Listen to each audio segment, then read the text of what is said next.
Olá, você que está ligadinho aqui na BMC News, o programa Sou Bem Sucedido, nosso encontro de todo domingo às 18 horas. Estou aqui com o meu sócio, amigo Vandique Silveira. Vandique. Boa noite, meus amigos. Um prazer enorme estar com vocês aqui na BMC News, o programa Sou Bem Sucedido. Hoje nós temos um convidado muito especial. Especial pela amizade que eu tenho por ele, pela admiração pessoal, trabalhamos juntos. Eu sei que o cara é fera, mas o que ele fez após essa relação, que hoje ele mora nos Estados Unidos. Eu gostaria de apresentar para vocês, com todo carinho, porque eu tenho muito carinho por ele, Douglas Lopes. Ele é o CEO do Onyx Private, que é um banco digital nos Estados Unidos, mas ele é brasileiro. Então vamos começar essa brincadeira aqui, porque eu quero saber das entranhas. O cara não é fraco não, hein? Não, o bicho é... Pode falar. Ele faz um pip. Mas vamos lá. Douglas, seja muito bem-vindo. Obrigado, Júlio. Obrigado, Vandique. Que bom, muito bom. Você viu que o cara aí já fez uma apresentação aí? Não, se eu ganhasse por todas as vendas que ele faz por mim, putz, eu tava milionário, cara. E aí, Douglas, onde você veio, cara? Daqui a pouco a gente chega onde você está hoje, claro. Mas fala um pouquinho da sua origem, de onde você veio, como você começou a sua história. Contar um pouco da minha história, então, eu sou aqui de São Paulo mesmo. Certo. Eu me formei em engenharia mecânica pela Poli, e aí fiz um caminho via indústria automobilística, que era meio que o padrão dos anos 90, né? Uhum. Mas logo me decepcionei com a indústria e tinha um sonho de estudar fora, de estudar nos Estados Unidos, e fui fazer meu MBA nos Estados Unidos. E aí eu já queria fazer uma mudança de carreira e ir para consultoria estratégica, onde eu trabalhei por 6 anos. Ele não foi fazer um MBA nos Estados Unidos, ele foi fazer um MBA no MIT, meus caros. É bem diferente a história. Ele fica aí contando aí, não, a verdade é essa. Não é qualquer lugar, né? Não. E aí eu trabalhei por 6 anos em consultoria estratégica, fiz projetos tanto no Brasil como nos Estados Unidos, geralmente ligado a planejamento estratégico, a revisão de informação financeira, informação organizacional. E aí a consultoria ela tem um período que você passa por um desgaste, o famoso burnout, né? E aí meu primeiro filho tinha nascido e eu decidi ir para o outro lado da mesa, porque a consultoria você faz um projeto bonito, fica lindo, mas quem sai na foto é sempre o executivo, não é quem faz o projeto. E aí, por coincidência, eu estava, numa época eu também estava fazendo bastante esportes e fui participar de uma corrida, uma ultramaratona. 70 quilômetros. 70 quilômetros, entre Mogi para Bertioga. 70 quilômetros. 70 quilômetros. Era uma corrida de... cara, nem nisso o cara é fraco. Dentro de equipe, e adivinha quem estava na minha equipe? Quem? Senhor Vandique Silveira. Peraí. Corremos juntos. Essa história eu não sabia. Na praia, corremos juntos na praia. Você era maratonista também?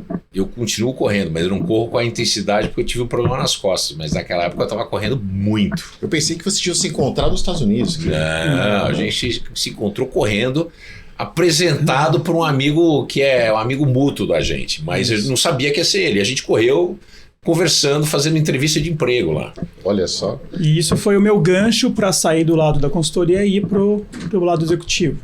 Então, fui diretor de operações do IBMEC por 1 ano e meio. Fiz um puta trabalho. A gente fez uma mudança ali relevante dentro do processo todo de captação de alunos. Cuidava não só de operações, cuidava de marketing também, de todas as operações. O IBMEC tinha, né, na época, 5 unidades, então Rio, Brasília, Belo Horizonte, Campinas, 2 no Rio, na verdade. E aí acabou, por questões do negócio, a gente acabou saindo do IBMEC e fui para uma outra empresa, dentro de uma linha também de uma pequena e média empresa, dentro de um processo de transformação. Então o IBMEC era um processo de fazer a mudança, a mudança de uma empresa que estava perdendo dinheiro para uma empresa que está ganhando dinheiro. Turnaround. E depois eu fui para uma empresa que era um Greenfield Project, que era uma fabricação Pessoal, de insulina. Anota aí uma coisa muito importante que vocês estão vendo aqui.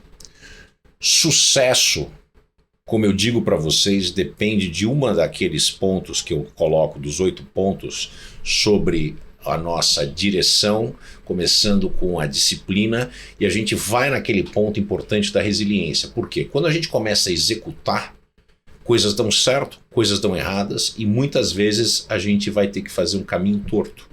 Não existe uma relação linear no sucesso. É impossível que a gente tenha uma pessoa de sucesso que sempre teve uma relação linear com a vida. Então tem muito a ver com aproveitar a oportunidade, saber ler a oportunidade e mudar de caminho. Indústria automotiva sai, vai para o mundo de consultoria, sai, vai para o mundo da economia real, onde acontecem coisas com gente de verdade, a gente não está só lá naquele mundo mais etéreo. Aí a coisa mudou de caminho, pulei para um negócio de insulina e aí vocês vão ver. Notem que não existe linearidade. E se a gente entender que cada uma dessas mudanças é uma falha, uma perda, uma derrota, nós não vamos atingir o almejado sucesso. Aproveitando essa pontuação que eu achei bem bacana, quero voltar só um pouquinho antes. Claro. Então você fez engenharia na faculdade, aí você se decepciona.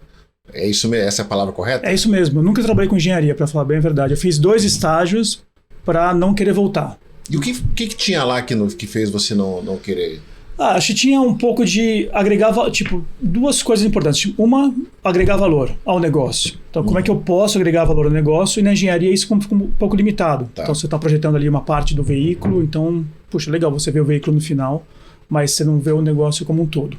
E o segundo, que o trabalho de engenharia, pelo menos o que eu estava fazendo na época, é um trabalho muito solitário. Eu sempre fui um cara que gostei de trabalhar em grupo, trabalhar com outras pessoas, entender de forma mais ampla o negócio. Entendi. Ou seja, ele faz engenharia, passou quase 5 anos de engenharia? 5 anos. 5 anos de engenharia, aí ele percebe que os talentos dele iriam ficar presos e aí ele decide mudar, né, Vandir?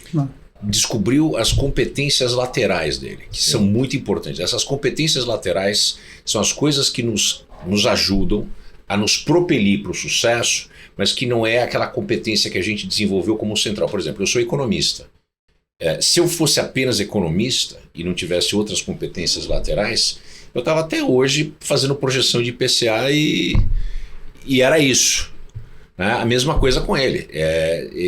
Projetar um carro e desenvolver um carro, ou que seja uma estrutura mecânica, é um negócio super legal.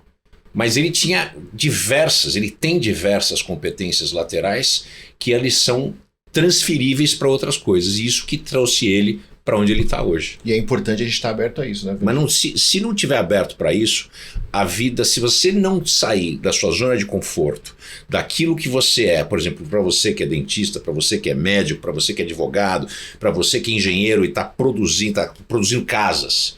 Se você não entender que existem coisas laterais na sua vida, que são competências, que são transferíveis para outros negócios, ou o negócio que você tem que dar muito certo, ou então, meu caro, vai ser aquela história de correr atrás do rabo por muito tempo.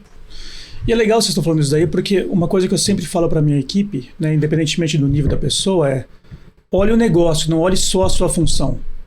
Então, vou dar um exemplo. Anota aí, olhe o negócio como um todo, não somente a sua função. Isso é importante. Então, por exemplo, nessa empresa de automobilística, né, eu estava projetando ali um determinado veículo. Mas eu comecei a fazer meu estágio em marketing. Então, o marketing tinha que olhar quais as projeções daqui a 6 a 10 anos. Porque é o tempo que um veículo tem que ser desenvolvido e produzido. E aqui no Brasil já começava a se falar de SUV na época, nos anos 90. Por que se falava em SUV na época? Porque nos Estados Unidos o SUV já era o carro número 1 a ser vendido. Sim. Já havia uma tendência de mercado para ser mudada. E a hora que você olhava nos lançamentos que aquela companhia estava prevendo para os próximos anos, não tinha nenhuma SUV. Então ia ficar fora do mercado. Então tem todo um trabalho de importação primeiro, testar o mercado, gastar menos CAPEX antes de você começar, de fato, a investir. Você estava olhando lá na frente. Lá na frente. E é assim, você pode fazer o melhor trabalho que você puder dentro da sua função, mas se você não estiver olhando o negócio e você levantar a mão e falar assim, por que a gente está fazendo mais um carro popular aqui, se é um mercado que já está saturado, eu sei o que vende mais, mas com as margens super baixas, onde a gente conseguir fazer uma margem mais alta. Douglas, abrindo um parênteses aqui, já vou colocar você já na fogueira. A gente vive uma época, sempre foi isso, mas hoje de uma forma muito particular, que a gente precisa estar olhando o negócio que é a vida. Ou seja, olhar as oportunidades, a tecnologia, as mudanças, né? A gente ouve falar, vi uma matéria esse dia, as 10 profissões que em 2030 vão desaparecer do mercado. A gente vê muitas coisas dessas, essas falas por aí. Ou seja, quem hoje não está aberto a enxergar o hoje, e o amanhã, fazer essa projeção, tá perdido no mercado e na vida, né? Exatamente. Tem um autor que eu adoro, que é o Naval. Não sei se no Brasil qual é o nome do livro dele aqui no Brasil, mas é um livro interessantíssimo. E esse livro não só fala, o que ele fala principalmente, acho que marcou muito esse livro foi: hoje com a tecnologia, qualquer pessoa é um empreendedor. Anota aí. Você não precisa de capital, você não precisa de ter uma estrutura, você não precisa de ter um ponto de venda. Tive o varejo hoje, né? É o varejo hoje, mas você pode ser um criador de conteúdo, você pode ser um revendedor, você pode inventar qualquer coisa nova. Cada pessoa pode ser um empreendedor. E isso que o Naval prega, e isso que ele passa todos os princípios do livro dele em relação a ensinar como que você aproveita esse momento, que mudou completamente. E isso é uma coisa que a gente explora hoje na Onyx, que é não só a pessoa que tem seu trabalho vai das 9 às 6, mas o que ele faz das 6 às 10. Então as pessoas hoje têm capaz de ter 2, 3 empregos entre cima e C, empreendedor nas horas livres. Então isso gera uma adição de renda e até uma satisfação pessoal. Tem muita gente que se forma, como eu, em engenharia, não me enxerguei trabalhando como engenheiro e acabei achando opção na área administrativa. E por que aqui no Brasil, você que trabalha no mundo inteiro, são 2 perguntas em uma. Primeira pergunta é: de 0 a 30, o Brasil está em que nível de ter essa visão hoje? Porque a gente vê que vários países hoje, muitas pessoas têm essa visão. Eu trabalho tal hora, já sou empreendedor, eu consigo fazer isso. O Brasil tem essa visão hoje estabelecida, você acha, sim ou não? E qual que é o país que está nessa mentalidade que é o top? E o Brasil está em que lugar? Né? E o que nos falta para a gente subir e ter essa mentalidade que você fala hoje?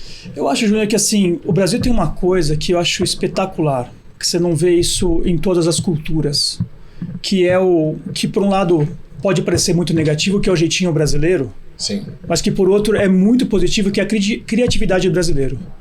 O brasileiro sempre tem aquele negócio do corre, né? O que é o corre, né? Vamos virar. O pessoal se vira.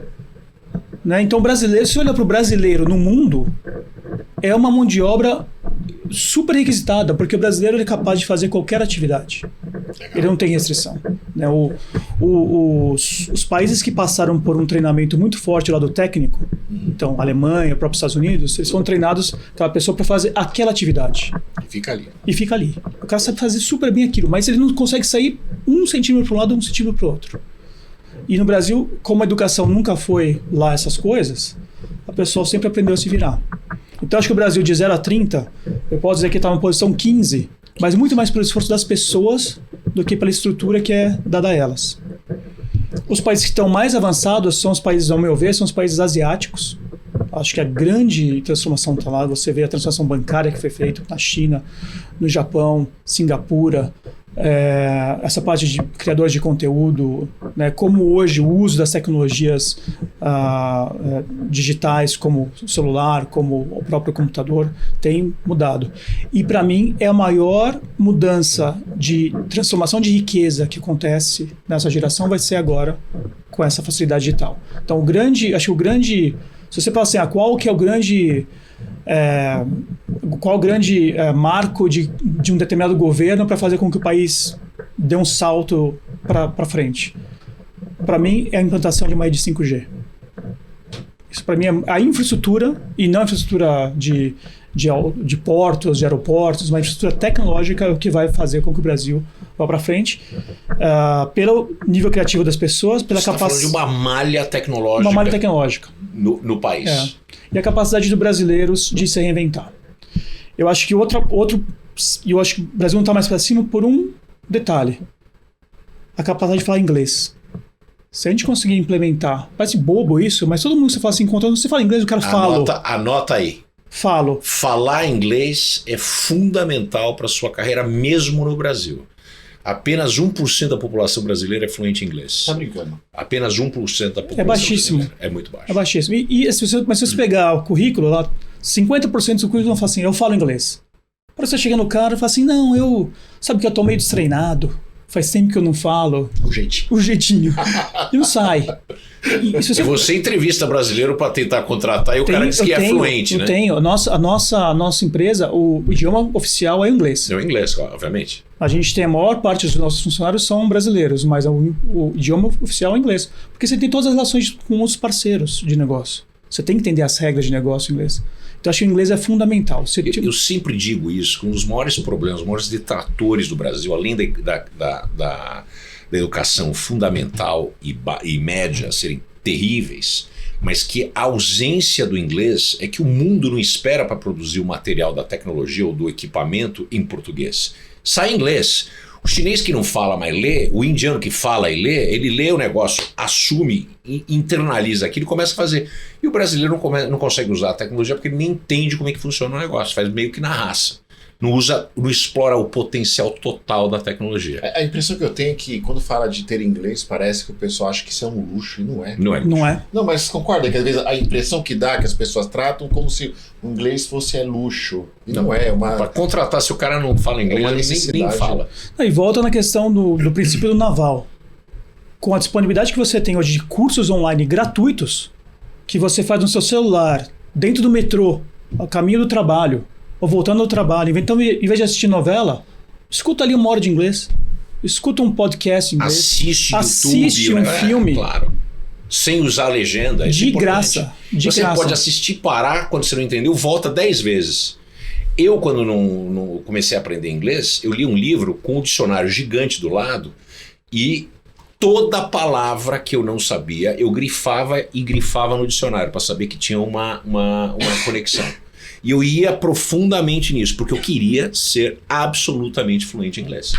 E hoje tem aplicativos que você consegue falar com professores, ou nem professores, com pessoas que são nativas em inglês, só como você comunicar. É um Uber, é um Uber do inglês. Um cara que é fluente em inglês, que pode corrigir você do mesmo jeito que o cara pode querer aprender português e o cara conversa com você. Existe o Switch também. E um valor acessível para todo mundo. É gratuito. Você acha às vezes que por causa desse jeitinho, a mentalidade do brasileiro às vezes é assim, não, eu não tenho que estudar, eu não tenho que fazer inglês, porque eu sempre vou dar um jeitinho. Eu acho que não tem mais espaço para essa mentalidade, concorda? O que você acha também? Douglas, o seguinte, pergunta para ele e para o sócio dele, se eles são esses gênios criadores, porque eles são efetivamente Vale do Silício em pessoa. Eles são Vale do Silício. Agora pergunto se... Não, eles são do Vale do Silício. Agora, o que eu pergunto? Vocês estudaram? Ou vocês são esses gênios criativos, como os Zuckerbergs da vida, Bill Gates da vida? Porque as pessoas... E as pessoas que assistem a gente acham que o empreendedor, o empresário, é esse cara disruptivo que não terminou o ensino médio ou não fez faculdade, porque o Steve Jobs não fez faculdade. Sempre vem uma conversa dessa, que eu fico louco, porque estatisticamente é uma falácia. A gente está explicando a média, né, pela exceção. Exato. Quem são vocês? De onde vocês vieram? O que vocês estudaram? Aqui, Vandir, é muito é legal você estar trazendo isso, porque eu e o Vitor, a gente tem backgrounds completamente distintos. Mas tem 3 fatores que fazem com que a gente esteja onde a gente está. Esforço. Então, não existe caminho fácil. Anota aí. Então, esforço sem caminho fácil. Não existe almoço de graça. Não existe almoço de graça. Segundo, resiliência. Você comentou isso. Resiliência. Quantas vezes deu merda? Várias. E o terceiro é confiança.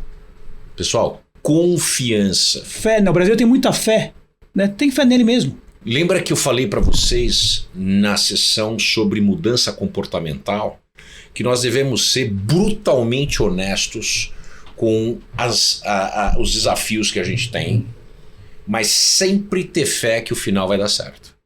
A gente tem que ser honesto até que eu não tenho a competência para realizar o que está na minha frente. Vou buscar isso, ou alguém que saiba fazer. Mas o fato de ter grandes empecilhos, termos circunstâncias difíceis, elas não devem ser confundidas com não tenho fé que o negócio vai dar certo.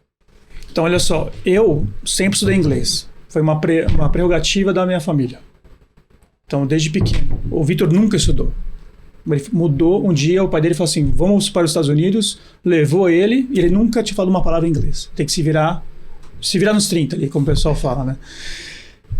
O que acontece? O inglês é uma coisa interessante, porque a mudança de você mudar o idioma não acontece do dia para a noite. Ele é um processo que você tem um baita de um esforço, mas um dia faz um clique. Isso. Então, o que você acabou de comentar, assiste um filme com uma legenda em inglês. Vai chegar um momento que você vai começar a entender o filme sem ver a legenda. É um clique que acontece. Meus filhos, eu levei eles para os Estados Unidos agora faz 3 anos. Nenhum deles falava inglês perfeitamente. Hoje eles só falam inglês em casa. Eu tenho que brigar para falar português, ao contrário. É mesmo. É o contrário. Porque é a língua franca deles. Na sua casa também é assim. Lá em casa é só inglês. Então, assim, esse trabalho de... E por fim, você acreditar. Acho que a desistência, né, muito curta, você vai ficar naquele imediatismo que você também não sai daquele ciclo. Se você vai desistir toda vez que tiver uma dificuldade, aí o processo acabou. O que é acreditar para você, Douglas? Vocês estudaram? Eu estudei. O Vitor foi forçado a estudar. Tá vendo? Mas ele estudou. Ele estudou. O que ele fez de faculdade? Ele fez Berkeley. UC Berkeley. UC Berkeley. Mas ele é um cara que não falava inglês alguns anos antes de fazer a faculdade, não é verdade? Não. Ele chegou nos Estados Unidos com 13 anos. E ele foi estudar o quê em UC Berkeley? Ele estudou... Eu não sei direito. Mas acho que é ligado à tecnologia. Porque computação. Ele saiu de Berkeley para trabalhar no Google. Olha só quem que foi o cara. É o sócio fundador também. Para trabalhar no Google. Pessoal, vocês estão entendendo o seguinte? Não existe essa história de ser um Zuckerberg. Ele deu sorte, como Bill Gates deu sorte, como Steve Jobs deu sorte. 90 e poucos % dos CEOs, dos COOs, dos CFOs, dos criadores, dos fundadores das maiores empresas do mundo, essas pessoas estudaram bastante. Eles não pararam só no bacharelado. Eu acho que, e aqui, Vandy, que eu acho que tem que fazer uma distinção. Eu acho que a gente, pelo menos quem tem assim os Gen X, que é o meu caso, né, geração X, né, que é o meu caso, os Baby Boomers, eles vieram de uma criação que toda educação vinha da onde? Do Estado. Do Estado, da escola. Escola. Hoje, de onde vem essa educação? Porque de diversas fontes. Então, é multidirecional. Então, assim, puxa, eu não tive oportunidade de ir para uma escola boa. Ou não tive oportunidade de ir para uma escola de inglês. Isso não é mais uma limitação. Temos 3 pilares no Sou Bem-Sucedido para o sucesso.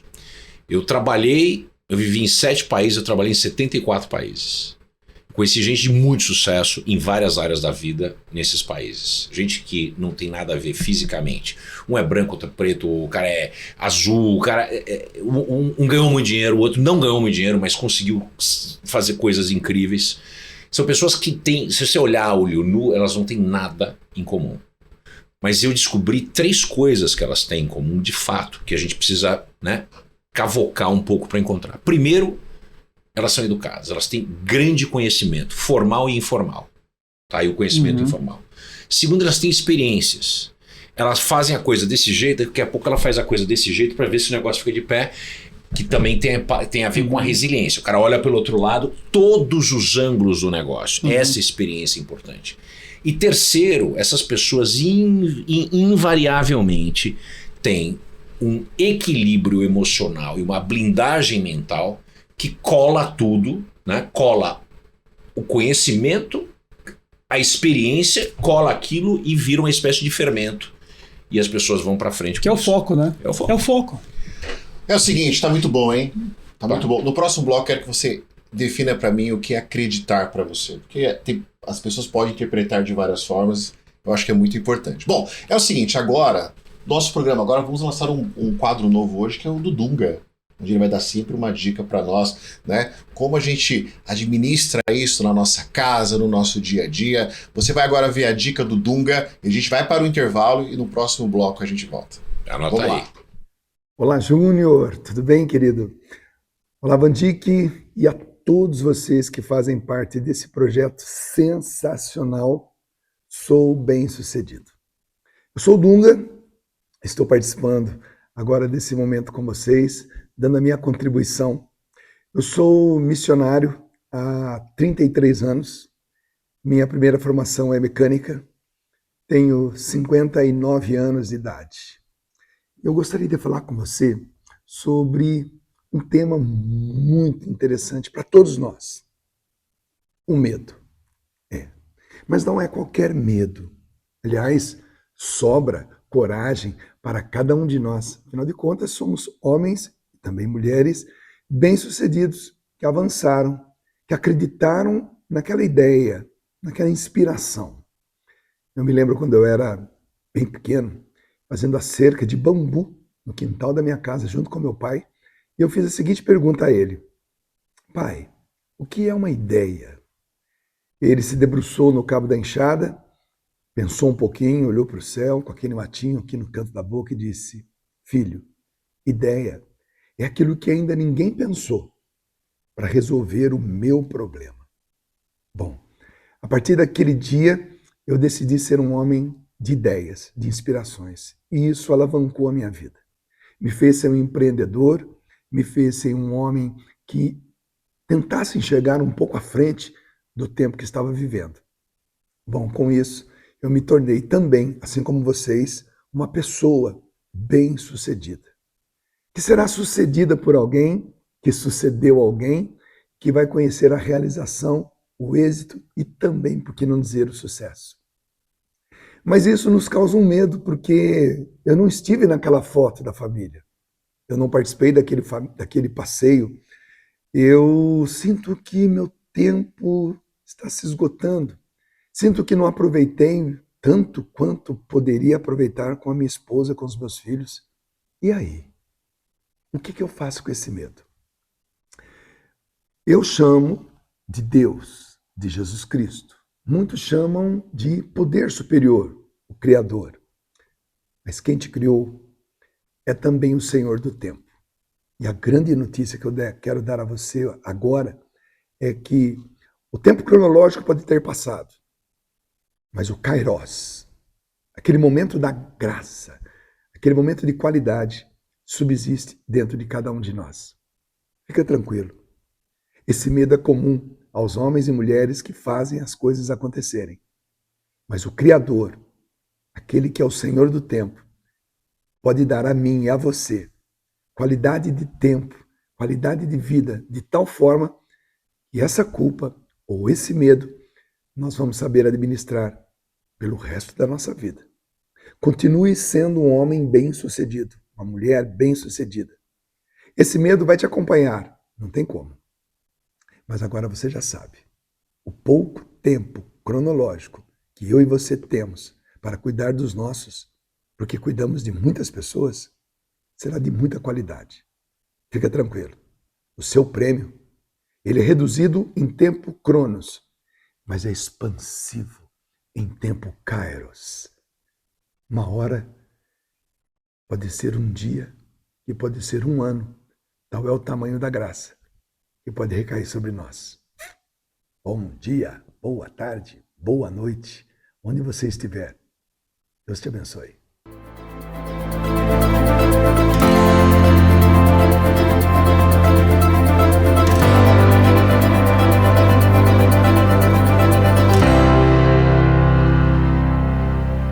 Estamos de volta no segundo bloco aqui no programa Sou Bem-Sucedido. Você quer ser bem-sucedido em todas as áreas da sua vida? Você quer ter mentoria com o Vandic Silveira e a mim? E ainda mais 10 especialistas e uma semana na faixa, um presente da BMC News, não é verdade? Para você. É só você entrar aí no QR Code aí, é o que o Vandic está mostrando. Você pega aí no QR Code, você vai falar com aquele, fala, sou telespectador do Sou Bem-Sucedido, e você vai ter uma semana de mentoria com o Vandic Silveira e mais 10 especialistas.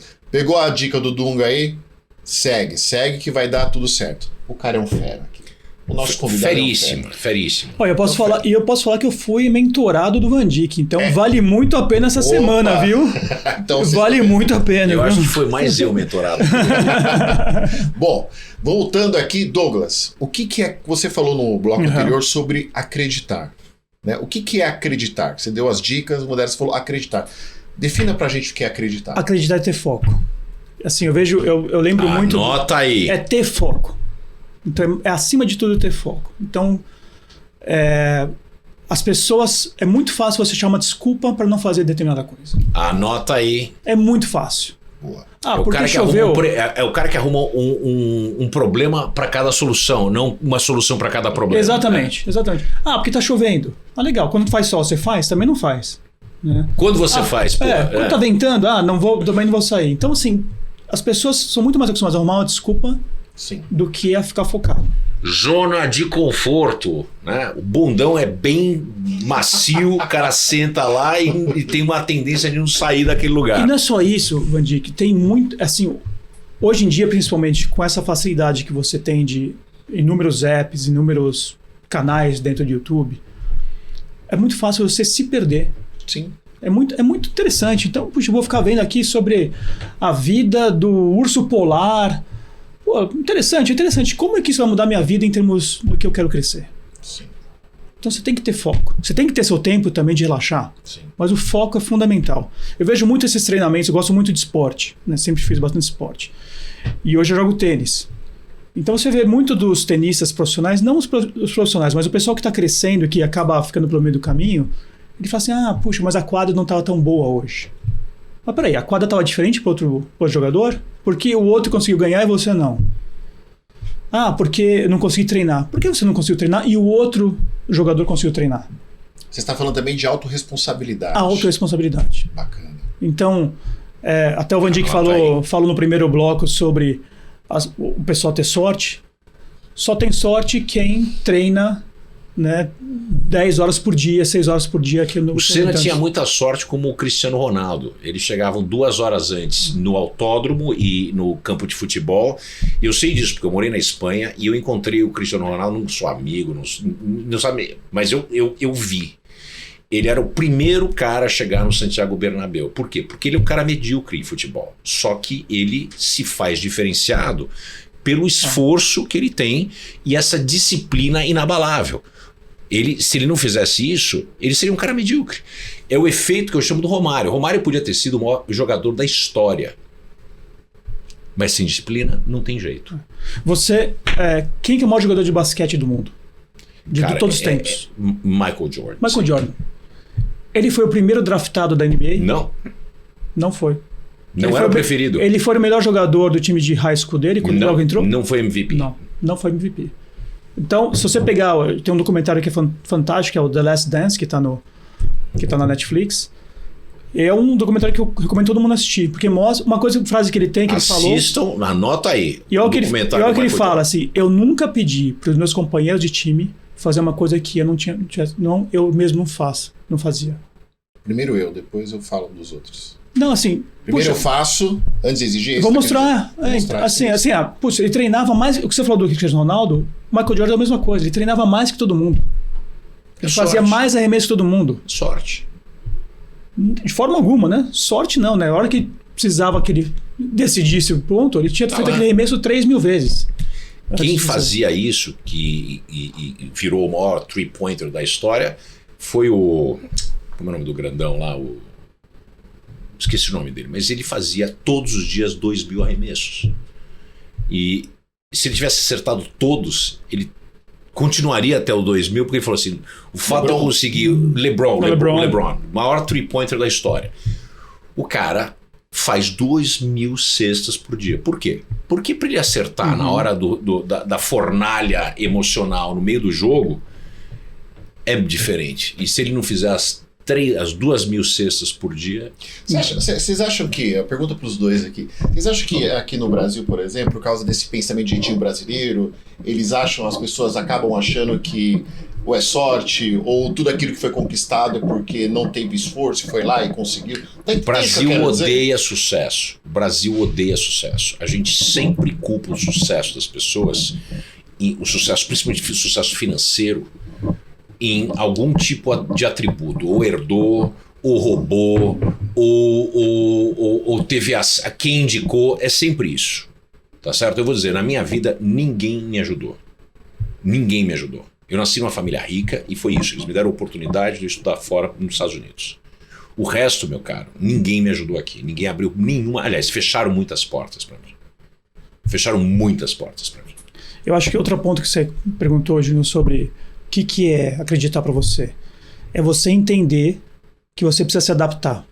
Boa, anota aí. Anota aí. Adaptação é fundamental. Tem um outro livro que eu recomendo demais, que é do Roger Federer. Uhum.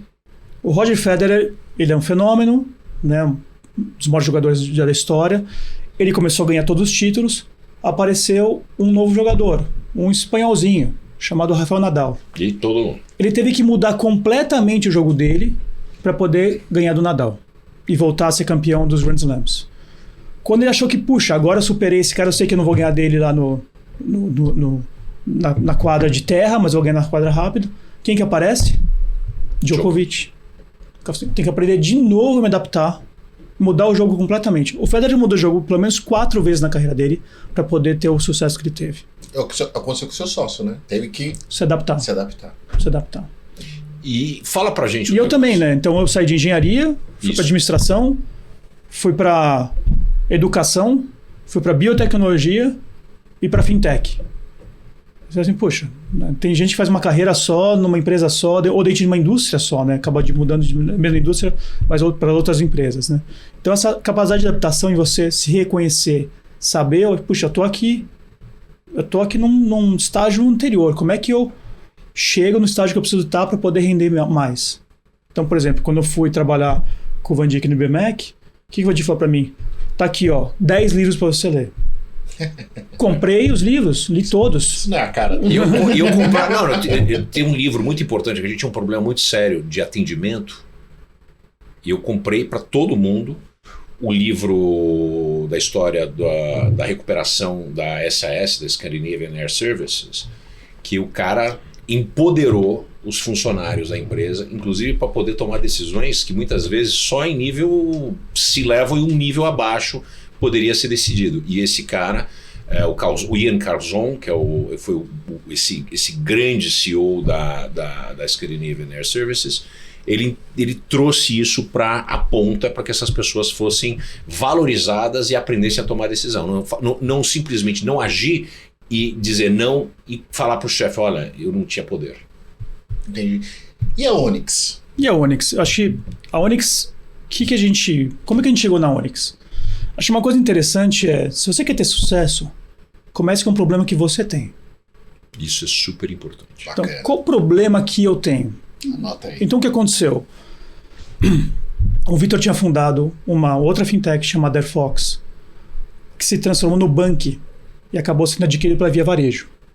Então, hoje o Bank Via Varejo é um banco que tem 5 milhões de pessoas, tem bilhões de reais. Todo crédito, Via Varejo, tudo é feito da Via cartão Varejo. de crédito, crediário. Quando o Vitor vendeu e eu também participei dessa venda, eu estava nos Estados Unidos já, a gente falou assim, puxa, legal. Fui abrir uma conta no banco. Na hora que eu vi minha experiência de banco, eu falei, puxa, mas que porcaria isso aqui. Né, em termos de experiência. No Brasil, a gente está muito mais avançado em relação à parte bancária digital. O banco comercial é muito superior banco comercial. Muito mais. E o Vitor é a mesma coisa. Então o Vitor ali também foi abrir uma conta de investimento dele e, puxa, o investimento você tem que abrir num outro banco.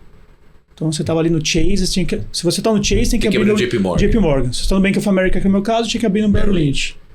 E não é assim, é o outro gerente. Não é integrado. Você tem que mandar todas as documentações igual, assim, não tem nenhuma economia de escala. É muito ruim. A gente fala assim, puxa, tem uma chance de a gente fazer uma... E até a compensação demora mais que o Brasil. Tudo.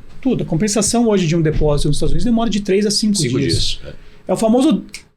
Era o DOC lá atrás, né? Parece TED, na época das cavernas, né? Hoje com o Pix, que é tudo instantâneo, né? Não tem nem ideia o que é isso.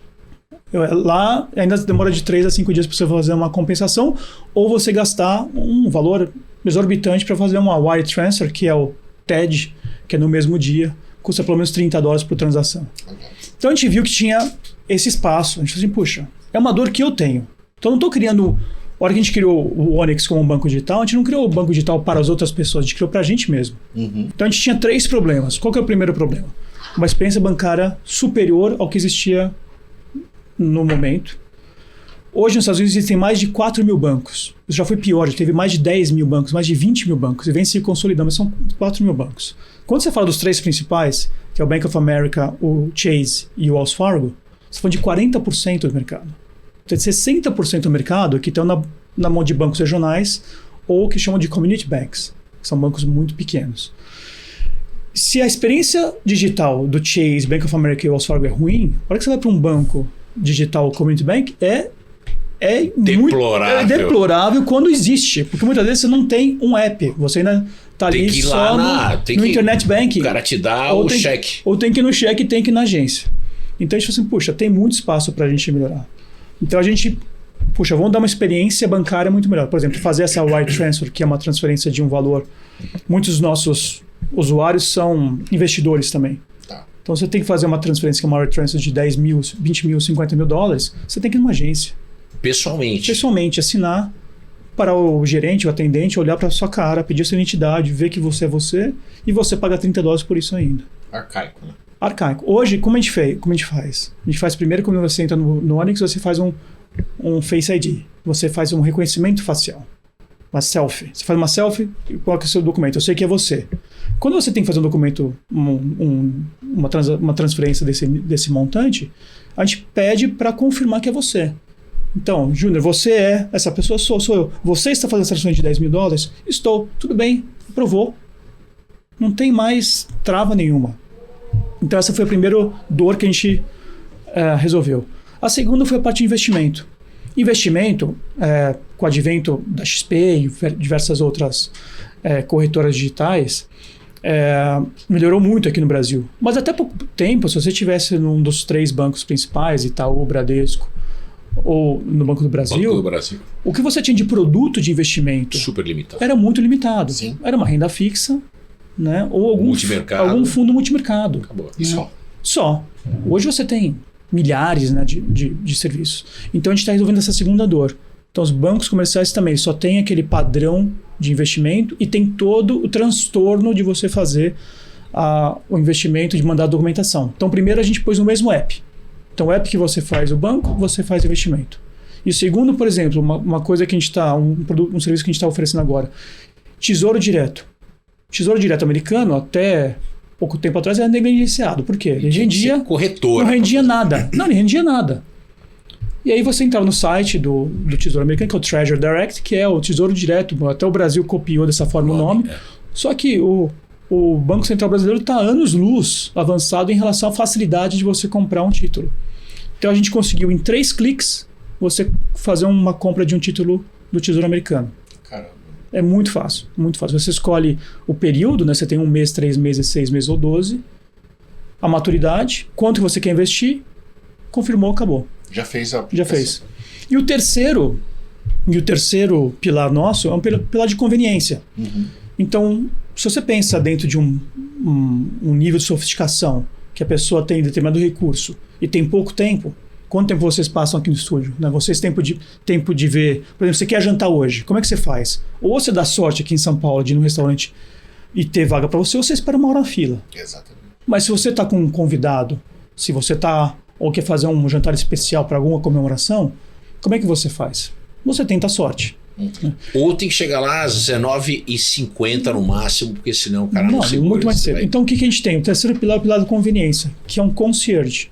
Então a gente tem um concierge para coisas da sua vida, que é para viagem, janta, eventos, né? Então teatro, ou um show, ou um evento esportivo, e também para você comprar um presente. Então você quer comprar um presente para sua mãe, você pode pedir, Dia das Mães chegou, eu quero comprar uma flor para minha mãe. Ele compra para você e entrega na casa da sua mãe. E a gente também tem um conselho de pagamento. Outra coisa que está super atrasada nos Estados Unidos, e que aqui foi uma evolução, foi o código de barras. Né? Nos Estados Unidos não tem código de barras. O cara manda, acredite se quiser. O cara paga, escreve o cheque e manda pelo correio. Ele manda um papel, isso aqui é a minha invoice. Então, a invoice do Van Dijk, ela vem de um jeito. A invoice do Júnior vem de outro jeito. Não é padronizado igual no Brasil, que você tinha ali o código de base embaixo, você lia aquilo lá, já tinha toda a informação do título e você simplesmente pagava.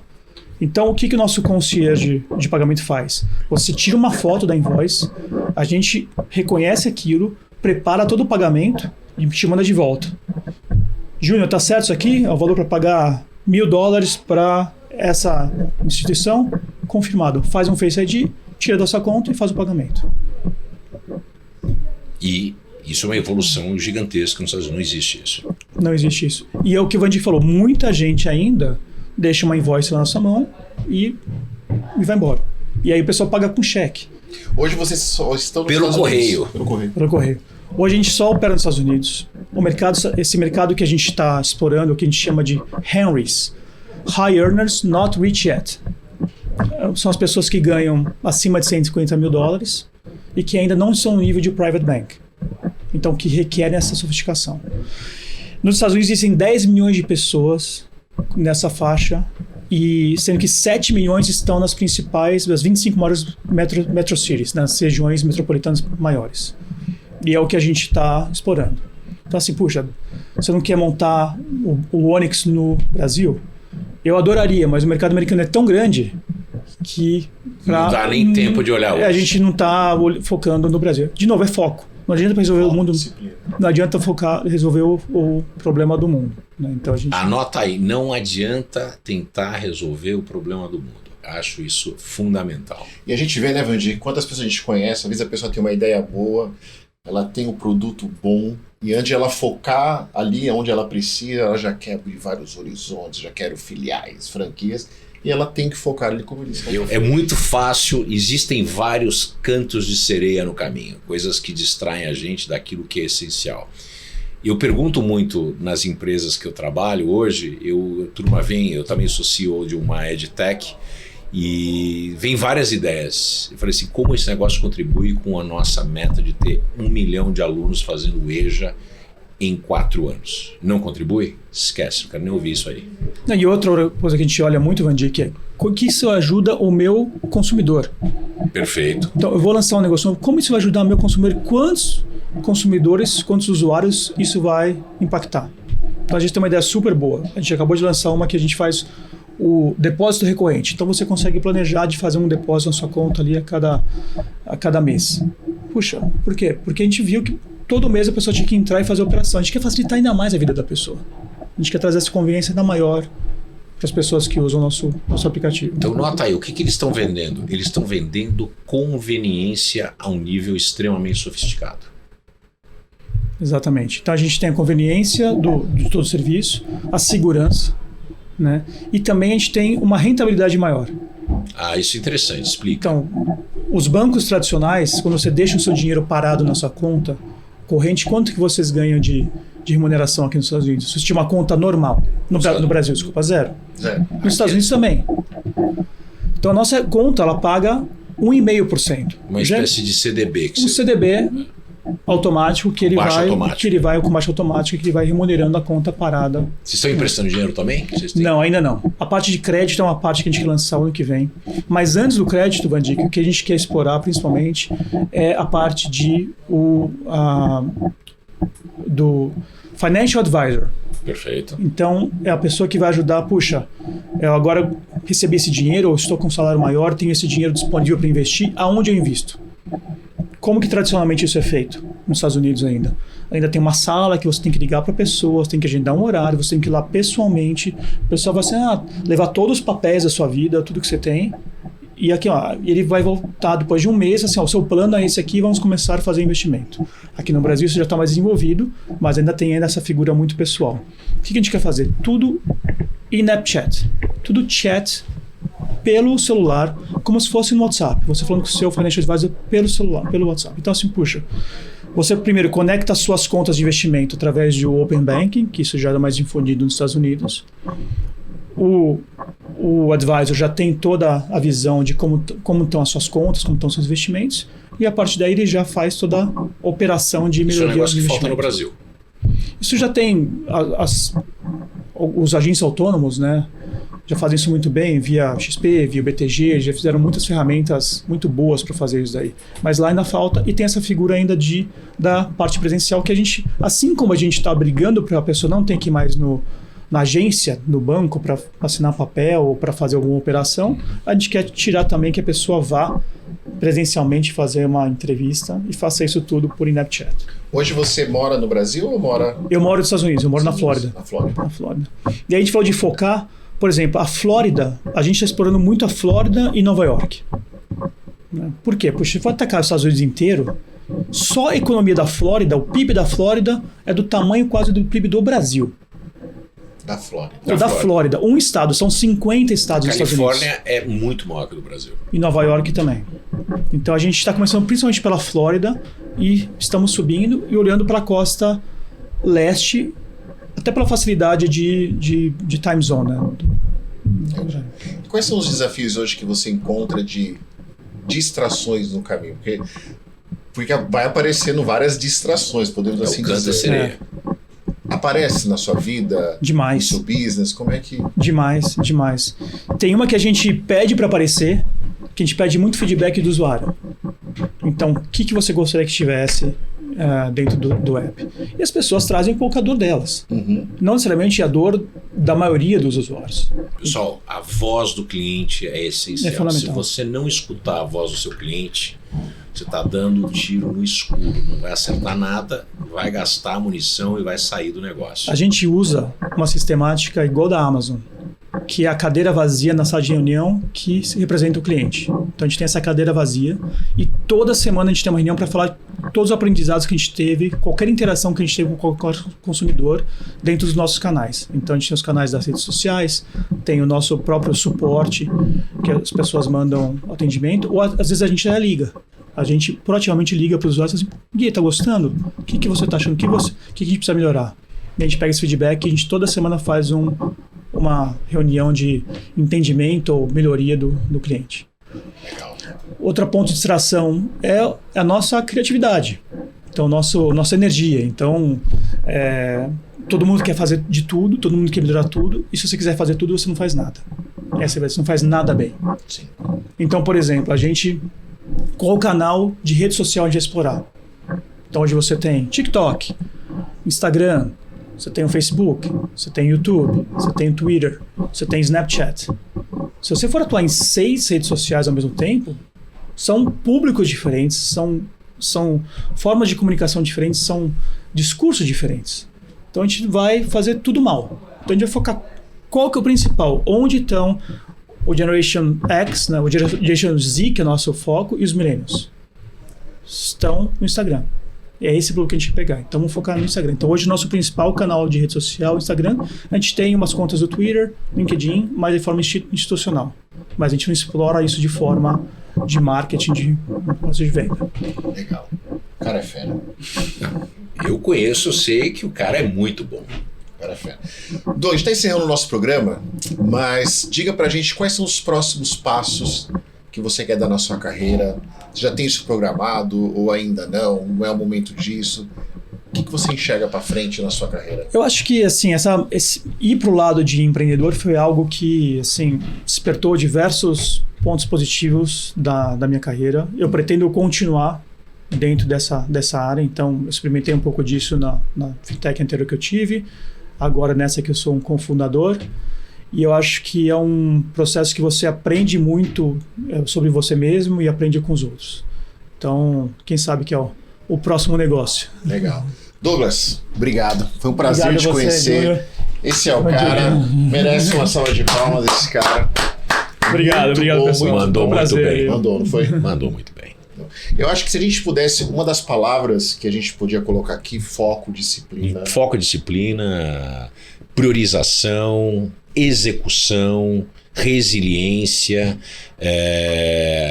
desenvolvimento de metas. É isso aí. É isso. São esses pontos. Meu sócio, foi muito bom o programa hoje. Pessoal, anota aí. Anota, pega cada dica. Eu digo pra vocês, lá no YouTube fica todos os programas que a gente já passou. Cadê? Nosso QR Code. Ah, o QR Code. Tá aqui. Aqui, ó. Tá aqui. Anota aí. Anota aí. Tira a foto desse Olha negócio só. aí e entra aí. Entra, você tem uma semana gratuita de mentoria com o Vandique Silveira, comigo mais 10 especialistas. É um presente da BMC News. Então não deixe aí, ó, de colocar o seu celular e fale com aquele, já agende já. E pessoal, vou conhecer a Onyx, que eu acho que vocês vão curtir bastante e entender. Quem tem conta fora do Brasil e quem tem acesso fora do Brasil, vale a pena olhar. Onyxprivate.com. Ótimo. Onexprivate.com, não tem BR, meus caros. Site de primeira linha não tem outra coisa, é .com e acabou. Nós vamos colocar aqui embaixo aqui para que vocês possam acessar. Acesse mesmo, conheça. Mas que nem eu estava dizendo para vocês, lá no YouTube, né, no canal da BMC News, tem todos os nossos programas. Vocês viram que agora a gente, né, o Vandic fala, anota aí coisas bacanas, a gente coloca aí como GC. O nosso querido produtor Henrique tá tendo um baita trabalho aí, uma salva de palmas pro Henrique. E também para Ana Laura, os dois aí estão arrebentando. A Laura tá mandando ver. Tá mandando ver. Então vocês aí, ó, assistam, né? Indiquem, né? Esse é um programa que vale a pena você ir lá no YouTube e indicar para que as pessoas assistam, para você ver só esse cara que é o brasileiro. E no domingo, às 18 horas, no canal aberto da BMC. Da BMC News. E é o cara que é brasileiro e está conquistando os Estados Unidos. Por isso que eu tiro o chapéu, acho, cara. É isso. E até semana que vem, todo domingo às 18 horas, aqui na BMC News, programa Sou Bem Sucedido. Um abraço, pessoal. Até lá. Anota aí.